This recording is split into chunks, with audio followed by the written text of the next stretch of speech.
तो स्वागत है आप सभी का हमारे इस ऑनलाइन मैथमेटिक्स की पाठशाला में जिसका नाम है प्रज्ञान।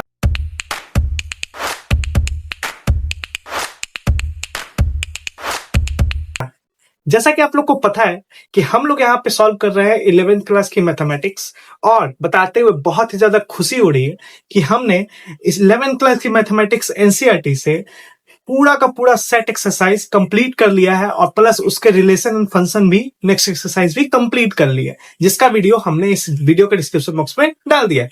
अगर आप इस चैनल पे नए हैं तो आप उस वीडियो को मेरे डिस्क्रिप्शन बॉक्स में जाके देख सकते हैं, और अगर आप इस वीडियो पे पहली बार आए हैं तो आप इस वीडियो को पूरा न्यू देखेंगे। अभी मैं जो कंसेप्ट शुरू करने वाला हूँ ये मैं पूरा फ्रेश शुरू करने वाला हूँ। तो वेलकम है आप सभी का जो लोग नए हैं, और अगर आप नए आए हैं तो चैनल को सब्सक्राइब जरूर कर लीजिए, क्योंकि आगे आने वाली वीडियो आपको नोटिफिकेशन जा सके। तो हम लोग आज स्टार्ट करने वाले हैं एक नया एक्सरसाइज, और ये exercise 11th class 12th class और आईआईटी में बहुत ही ज्यादा हेल्प करता है। भले ये कॉम्प्लेक्स होता है बट ये बहुत इजी तरीके से हम लोग इसको सॉल्व करेंगे, सारे टेक्निक्स को समझते हुए और सारे रूल्स को समझते हुए। इसी कारण से आज का जो ये एक्सरसाइज है बहुत ही ज्यादा इंपॉर्टेंट है। तो हम लोग शुरू करते हैं आज का एक्सरसाइज। आज के एक्सरसाइज का नाम है complex number and quadratic equation.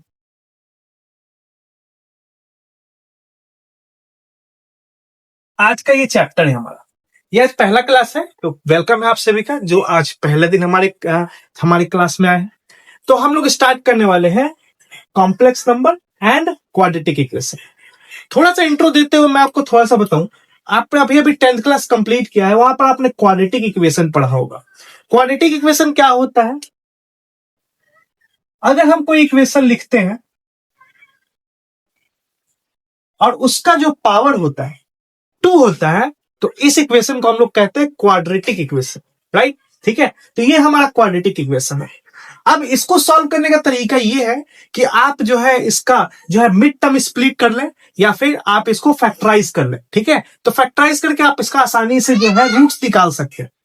10th में हमने एक और तरीका जाना, हम लोग बचपन में ये फैक्टराइजेशन का जो है मिड टर्म स्प्लिट तो 8 क्लास 7 क्लास से ही चलता रहा है, लेकिन 10th में हमने जाना कि अगर आपको मिड टर्म स्प्लिट नहीं करना है तो आप दूसरा तरीका क्या आजमाएंगे, जहां पर हमने रूट का फॉर्मूला सीखा, ठीक है, कि -b plus minus under root D by 2a। इससे भी हम लोग इसके रूट्स निकाल सकते हैं, right?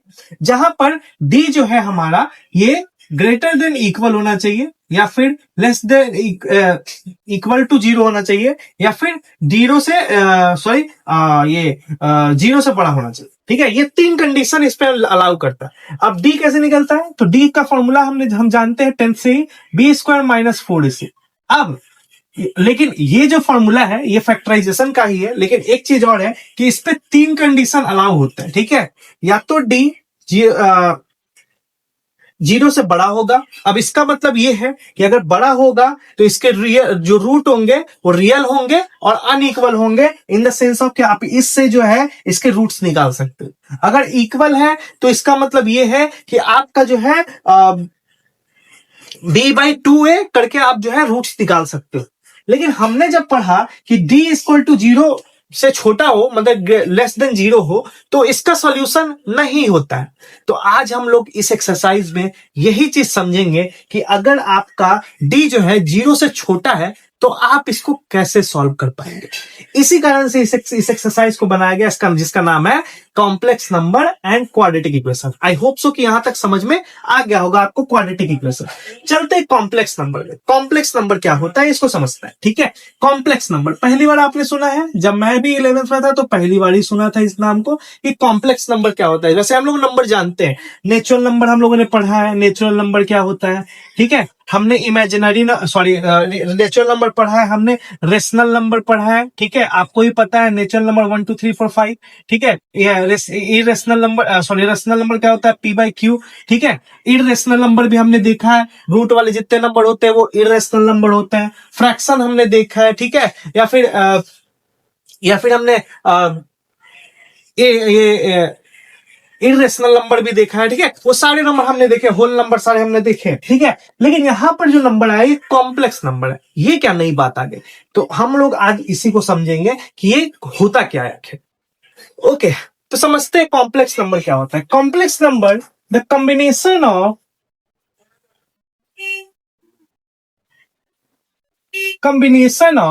Real number and real number and imaginary number. Imaginary number, ठीक है।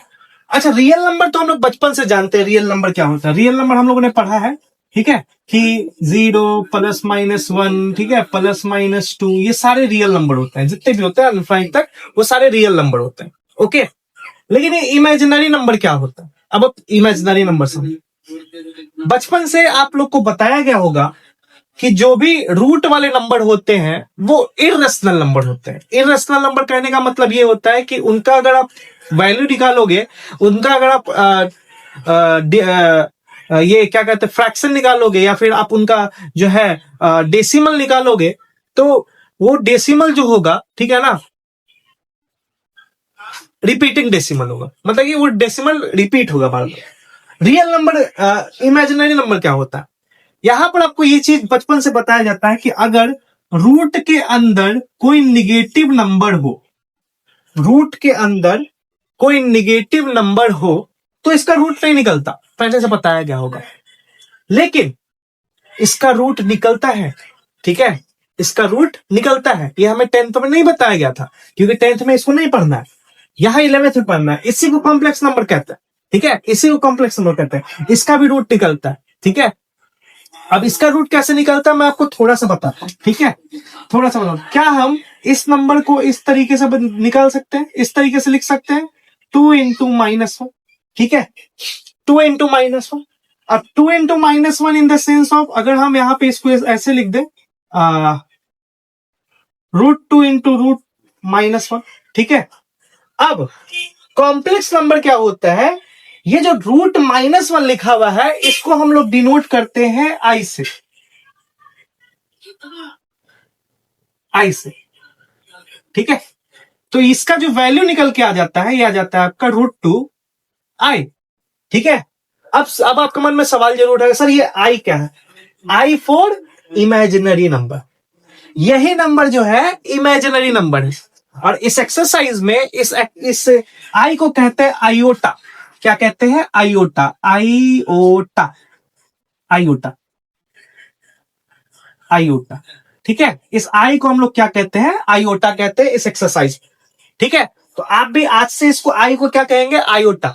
अब आयोटा क्या होता है, आयोटा ही एक इमेजिनरी नंबर होता है, ठीक है, आयोटा ही इमेजिनरी नंबर होता है। तो कॉम्प्लेक्स नंबर क्या होता है, कॉम्प्लेक्स नंबर होता है combination of real number and imaginary number. समझ में आ गया आपको, रियल नंबर और इमेजिनरी नंबर के जो कॉम्बिनेशन होता है उसको हम लोग क्या कहते हैं, कॉम्प्लेक्स नंबर कहते हैं। यानी कि ये जो नंबर है आपका, ये कॉम्प्लेक्स नंबर है, जिसमें एक रियल नंबर है और एक इमेजिनरी नंबर है, राइट। आई फॉर इमेजिनरी, और इसका फुल फॉर्म होता है आयोटा, ठीक है। कुछ चीजें आप याद रखिएगा, ठीक है, कि आई स्क्वायर का जो वैल्यू होता है वो होता है -1, ठीक है, और आई का वैल्यू होता है √√-1, ठीक है।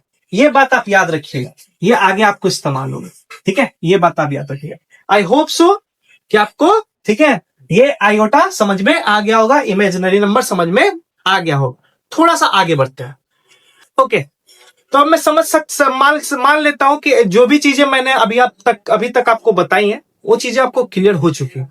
अब आप लोग समझते हैं कि कॉम्प्लेक्स नंबर को लिखते कैसे हैं, उसे इंडिकेट कैसे करते हैं, ठीक है। आई, कॉम्प्लेक्स नंबर को जेड से लिखा जाता है। वैसे जेड से एक और चीज और लिखा जाता है, ठीक है ना, इंटीजर्स। इंटीजर जब हम लोग लिखते हैं तो उसे हम लोग जेड से लिखते हैं, लेकिन यहां पर कॉम्प्लेक्स नंबर को भी हम लोग जेड से लिखते हैं। z = a + bi, ठीक है, bn। यहां पे a जो है रियल नंबर है, ठीक है, bi जो है ये इमेजिनरी नंबर है, इमेजिनरी नंबर है, और ये जो है आपका कॉम्प्लेक्स नंबर है। आई होप सो कि समझ में आ रहा होगा, ठीक है। फॉर एग्जाम्पल आप कैसे लिख सकते हो, ठीक है, तो आप लिख सकते हो z = 2 + 3 आयोटा, या फिर आप लिख सकते हो 4 + 5 आयोटा, ठीक है, या फिर आप लिख सकते हो 7 + I आयोटा, सॉरी 7 + 2 आयोटा। ये सभी के सभी नंबर जो है कॉम्प्लेक्स नंबर होते हैं, ठीक है, क्योंकि इसमें एक रियल नंबर भी आ रहा है, एक इमेजिनरी नंबर भी आ रहा है। ये सारे के सारे क्या है, कॉम्प्लेक्स नंबर है। अभी मैंने आपको चीजें बताई, ये रूट नहीं है, ये 5। अभी मैंने आपको चीजें बताई, दो चीजें आप याद रखिएगा, I² का वैल्यू होता है -1 और I का वैल्यू होता है √1, ठीक है, ये बात आप याद रखिएगा अभी, ठीक है, ये काम आएगा अभी। अब हम लोग सीखते हैं इसका addition, subtraction, multiplication and division. तो शुरू करते हैं कॉम्प्लेक्स नंबर के एडिशन से। तो हम लोग समझने वाले हैं एडिशन, कॉम्प्लेक्स नंबर का एडिशन, ठीक है। सपोज करिए कि कोई Z1 दिया हुआ है 2 + 3 आयोटा और Z2 दिया गया है, ठीक है, 5 + 2 आयोटा, ठीक है। अब हमें फाइंड करना है Z = Z1 + Z2। तो आपने बहुत बार अलजेब्रा का एडिशन पढ़ा होगा, ठीक है ना, कैसे एडिशन करते हैं, ठीक है, रियल नंबर को रियल नंबर से और इमेजिनरी नंबर को इमेजिनरी नंबर से। तो हम लोग कैसे इसको ऐड करेंगे, 2 + 3 आयोटा पहले मैं लिख दूं, प्लस लिख दूं 5 + 2 आयोटा। तो ये क्या हो जाता है मिलके, ये रियल नंबर से 7 हो जाएगा, ठीक है, और इमेजिनरी नंबर से ये हो जाएगा 5 आयोटा। तो ये आपका मिलके आंसर आ गया एडिशन का। थोड़ा बहुत सब्सट्रैक्शन भी समझ लेते हैं। सपोज करिए मैं आप समझा रहा हूं सब्सट्रैक्शन, ठीक है, सब्सट्रैक्शन भी समझ लेते हैं। मान लेते हैं ये आपका जो है Z1 है और ये आपका जो है Z2 है। तो हमें फाइंड करना है, ठीक है, Z = Z1 - Z2।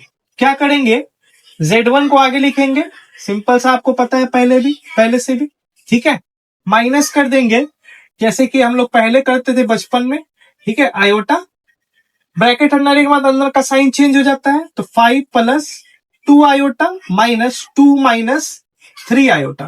तो ये आंसर जो है 5 में से 3 2 जाएगा तो 3, और 2 में से -3 जाएगा, -3 जाएगा तो बचेगा I। तो ये आपका आंसर Z आ गया, ठीक है, ये आपका सब्सट्रैक्शन हो गया।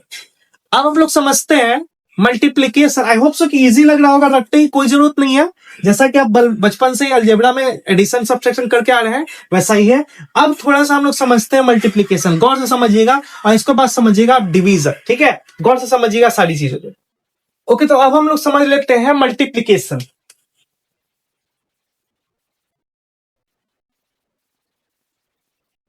ठीक है, मल्टीप्लीकेशन समझ लेते हैं। मल्टीप्लीकेशन कैसे होता है, मान लीजिए Z1 दिया गया है आपको, ठीक है, 3 + 4 आयोटा, ठीक है, आयोटा, और Z2 दिया गया है 2 + आयोटा, ठीक है, ऐसा दिया गया। तो अब हमें मल्टीप्लाई फाइंड करना है, Z = Z1 × Z2, ये फाइंड करना है। तो कैसे निकालेंगे, Z1 का वैल्यू लिखेंगे पहले, आयोटा, मल्टीप्लाइड बाई Z2 का वैल्यू लिखेंगे। अब जैसे बचपन में मल्टीप्लाई करते थे, इसको इससे फिर इसको इससे, ठीक है, इसको इससे फिर इसको इससे, ऐसे ही यहां भी करेंगे, कोई फर्क नहीं है, यहीं पे करेंगे। तो 3 को 2 से करेंगे तो आएगा 6, प्लस 3 को आयोटा से करेंगे तो 3 आयोटा आएगा, ठीक है, प्लस, ठीक है, 4 आयोटा को 2 से करेंगे तो 8 आयोटा आएगा, और 4 आयोटा को आयोटा से करेंगे तो आएगा 4 आयोटा का स्क्वायर, ठीक है। अब यहां से आपको एक चीज समझ में आ गई है कि आयोटा प्लस आयोटा मिला के आयोटा ही होगा, ठीक है ना, जैसा हम लोग irrational number plus irrational number is equal to irrational number, उसी तरीके से आयोटा प्लस आयोटा मिला के आयोटा होगा, 11 आयोटा हो जाएगा, प्लस ये आपका हो जाएगा 4 आयोटा का स्क्वायर। अब आयोटा का स्क्वायर का वैल्यू क्या होता है, मैंने आपको बताया था, iota square is equal to होता है -1, आयोटा इक्वल टू होता है √1। तो इस आई को चेंज करने का कोई फायदा नहीं है, इस वाले को चेंज करने से कुछ फायदा हो सकता है। तो हम लोग यहाँ पे क्या लिखेंगे, -1 यहाँ पे लिखेंगे, आयोटा इज इक्वल टू, तो 4 + 11 आयोटा, और आयोटा का स्क्वायर के लिए हम लोग क्या लिख देंगे, -1। अब ये -1 4 हो जाएगा, तो 6 + 11 आयोटा -4, तो ये आंसर क्या आ जाएगा? आंसर आएगा 2 + 11 आयोटा। ये आपका मल्टीप्लीकेशन है। आई होप सो कि समझ में आपको आ रहा होगा। थोड़ा सा डिवीजन समझते हैं। डिवीजन में थोड़ा सा आपको याद होगा कि बचपन में आपको 10th क्लास से बताया गया होगा कि अगर आपके डिनोमिनेटर में कोई इरेशनल नंबर हो तो उसका हम लोग क्या कर देते हैं? रैशनलाइजेशन।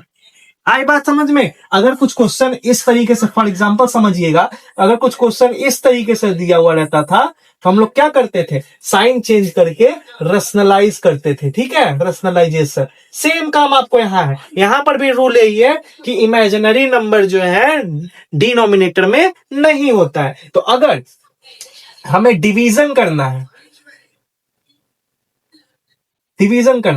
Z1/Z2, ठीक है ना? Z1/Z2 तो कैसे करेंगे? मान लेते हैं इसी को हमें Z1 करना है। ठीक है, तो कैसे करेंगे? तो ये हमारा Z1 है 3 + 4 iota divided by 2 + iota.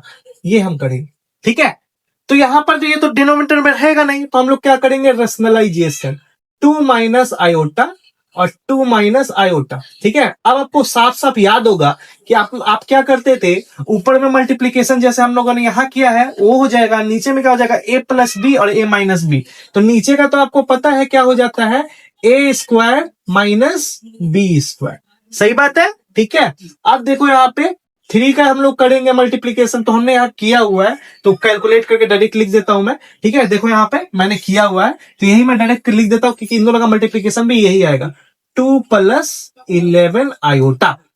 I hope so कि आपको समझ में आ रहा है। अब यहाँ पे आई उसका आयोटा इसका स्क्वायर का वैल्यू क्या होता है? -1, और माइनस पहले से है तो क्या हो जाएगा? +1। तो 2 + 11 आयोटा डिवाइडेड बाई 4 का, सॉरी 4 तो स्क्वायर पहले से है, 2 का स्क्वायर। ठीक है, 4 + 1 हो जाएगा, तो ये आपका हो जाएगा 2 + 11 आयोटा डिवाइडेड बाई 5। ये आंसर भी हो सकता है, या फिर आप इसको पर्टिकुलरली भी लिख सकते हो, 2/5 + 11/5 आयोटा। ये आपका रियल नंबर हो गया और ये आपका इमेजिनरी नंबर हो गया। ये आपका डिवीजन हो गया। आई होप सो कि आपको समझ में आ रहा होगा। ठीक है, अब आगे बढ़ते हैं, थोड़ा फर्दर रूल समझते हैं इस कॉम्प्लेक्स नंबर का। ओके ओके, मान के चलता हूं कि अभी तक जो भी मैंने चीजें बताई हैं आपको अच्छी लगी है और समझ में आया तो कमेंट बॉक्स में जरूर बताना। अगर कोई डाउट रह गया है तो पूछना जरूर।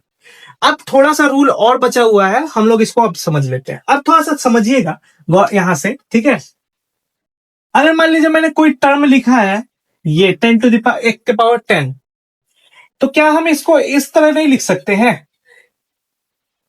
ऑब्वियसली लिख सकते हैं। एक्सपोनेंट का रूल है कि अगर पावर के ऊपर पावर हो तो पावर मल्टीप्लाई हो जाते हैं, यानी कि 10 को हम लोग ऐसे भी एक्सपेंड करके लिख सकते हैं। और अगर हम लोग को लिखना हो x⁵ को तो हम ऐसे भी लिख सकते हैं, 2x⁵ इंटू x⁵, क्योंकि अगर बेस सेम हो तो पावर क्या हो जाते हैं? ऐड हो जाते हैं। इस तरीके से भी लिख सकते हैं।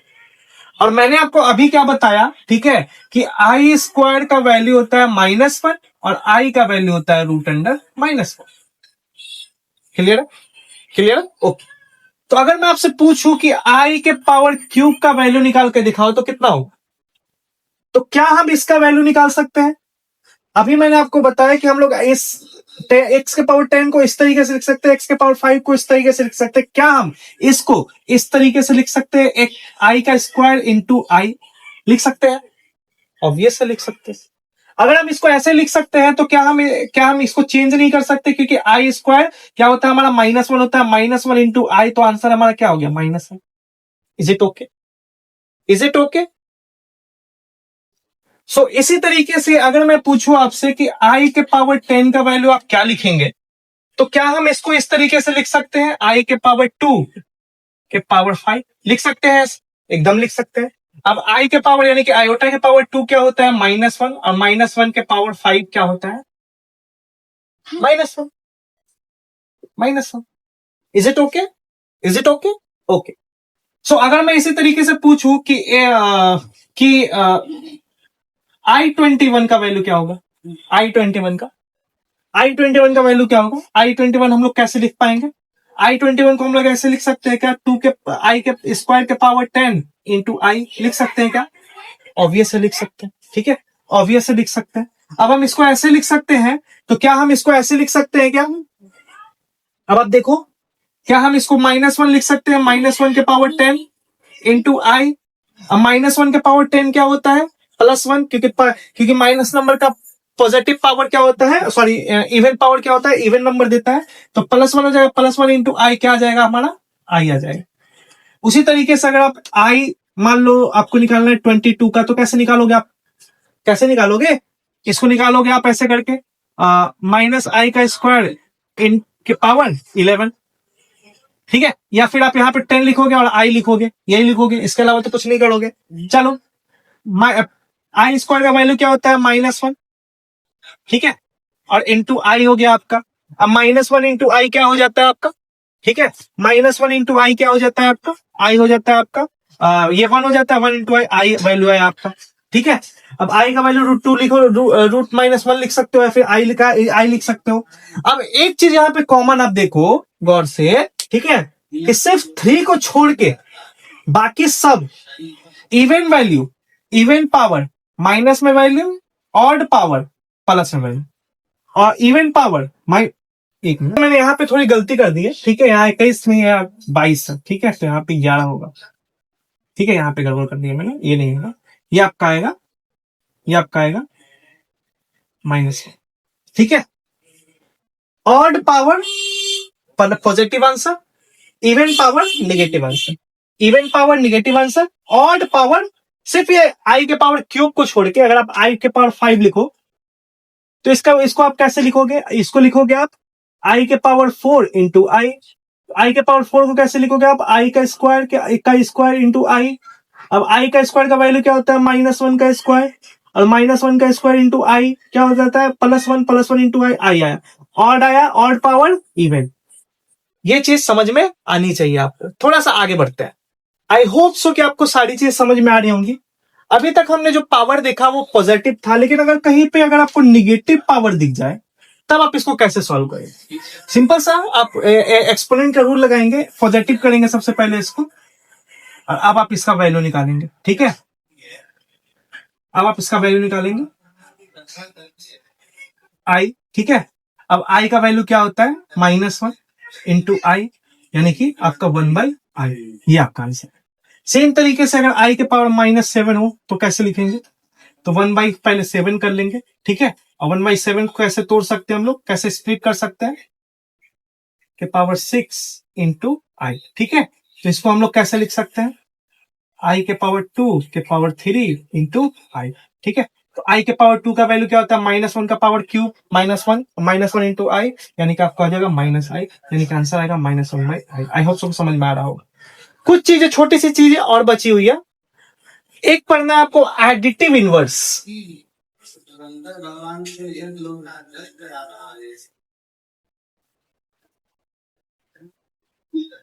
इनवर्स, एडिटिव इनवर्स, ये आपने बचपन में पढ़ा होगा 7-8 क्लास में। ये होता क्या है? सपोज करिए कि z इज इक्वल टू दिया गया है 2 + 3 आयोटा। अब हमको इसका एडिटिव इनवर्स करना है, तो रूल क्या होता था कि दोनों तरफ माइनस लगा दिया जाता था। तो ये आपका एडिटिव इनवर्स होता है। यहां पर भी वही सेम रूल करेंगे, -z -2 + 3 आयोटा, तो ये आपका हो जाएगा -2 - 3 आयोटा, ये आपका एडिटिव इनवर्स है। और एक वर्ड और पढ़ना है आपको, मल्टीप्लिकेटिव इनवर्स। मल्टीप्लिकेटिव इनवर्स क्या होता है?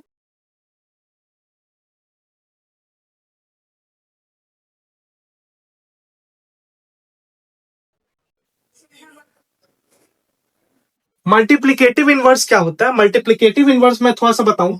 सपोज करिए कि z इज इक्वल टू दिया गया है 5 + 2 आयोटा, तो इसका मल्टीप्लिकेटिव इनवर्स क्या होता है? इसका इनवर्स, यानी कि अगर हम लोग इसको इस तरीके से लिख दे 1/z is equal to 1/5 + 3 iota, तो ये आपका मल्टीप्लिकेटिव इनवर्स हो गया। लेकिन ये पूरा सॉल्यूशन नहीं है, आपको ये जो है डिनोमिनेटर में नहीं होता है, तो इसको हम लोग क्या करेंगे? रेशनलाइज करेंगे, और रेशनलाइज करेंगे, और रेशनलाइज करके जो आंसर आएगा वो आपका एडिटिव मल्टीप्लिकेटिव इनवर्स होगा। तो हम यहाँ पर रेशनलाइज करने के लिए क्या कर रहे हैं? ऊपर मल्टीप्लीकेशन, नीचे में क्या होगा? फॉर्मूला लगेगा, 25 यानी a square minus b square का, यानी 25 माइनस 3 का स्क्वायर 9 और i का स्क्वायर i। अब i स्क्वायर का वैल्यू क्या होता है -1, तो माइनस माइनस क्या हो जाएगा आपका यहाँ पे -3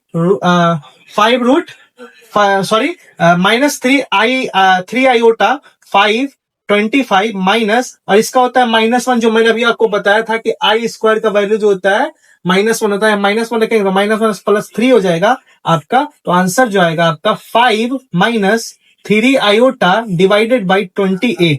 अब आप इसको अलग अलग भी करके लिख सकते हो, तो आपका एडिटिव मल्टीपल इनवर्स जो आएगा वो आएगा 5/28 minus 3/28 iota. I hope so ये जो है थ्योरी, जो थोड़ी बहुत थ्योरी थी हमारी, वो आपको समझ में आई होगी। नेक्स्ट क्लास में हम लोग एक्सरसाइज के क्वेश्चंस को सॉल्व करेंगे। इसी तरीके से रटने की कोई जरूरत नहीं है, हर एक चीज को आप समझ के बना सकते हैं। आई होप सो कि आपको क्लास पूरा अच्छा लगा होगा, और मिलते हैं अगले क्लास में अगले एक्सरसाइज के साथ, अगले एक्सरसाइज के क्वेश्चन के साथ। तब तक के लिए धन्यवाद पूरी वीडियो देखने के लिए। अगर आप इस चैनल पे नए हैं, चैनल को सब्सक्राइब कर लीजिए, दोस्तों को जरूर शेयर करिए, अपना सजेशन जरूर दीजिए। जय हिंद।